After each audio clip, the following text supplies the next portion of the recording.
Cases like Jason Landry's keep me up at night. There's so many stories of people who seem to drop off the face of the earth, like completely vanish after car crashes. Like someone wrecks their car and then within minutes they disappear forever, with no explanation. He was a 21-year-old who was a student at Texas State University. On December 13th, 2020, he disappeared under very mysterious circumstances. He was driving home for Christmas when his car crashed on a gravel road. And this road was completely off route for the trip he was supposed to be taking, which just like adds to the mystery. He left his apartment at 10:55 p.m. and was driving on Highway 80, but by midnight his car was found abandoned on a remote road called Salt Flat Road. It looked like his car had crashed, it had spun out, hit some trees and a fence, and it was left with the headlights on and the key in the ignition. And the passenger door was locked, but Jason was nowhere to be found. Now it gets more unsettling. 900 feet from the crash site, his clothes were found scattered across the road, like his shirt, shoes, socks,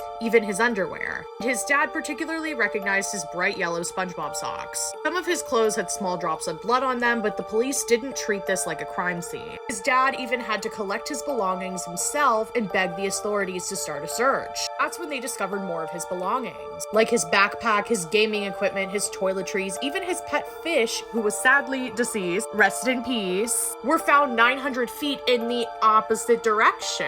And then tell me why, if something happened and he ran out to get help, that his phone was left in the car. When he had left, he was using the Waze app for his directions, but he stopped using it right before he turned on to that remote road that wasn't in the right direction of where he was going, right before he crashed. And after that, there is no record of what happened for 67 minutes until his car was found. And it was freezing that night, like this was for Christmas break, so that makes his disappearance even more alarming. There was a massive search team, drones, dogs, even AI, but they found nothing. At one point, bones were recovered, but they turned out not to be human. But to this day, his disappearance remains a mystery. And this is not the only story that's like this. Police have found no suspects or evidence of foul play, and they reviewed hours of footage and records, and there's still a $20,000 reward for information. They bumped it up from this picture. Like anyone with unsearched property or surveillance in the area is urged to help. This case is so sad, and I mean no disrespect to the family. Come over here for more content.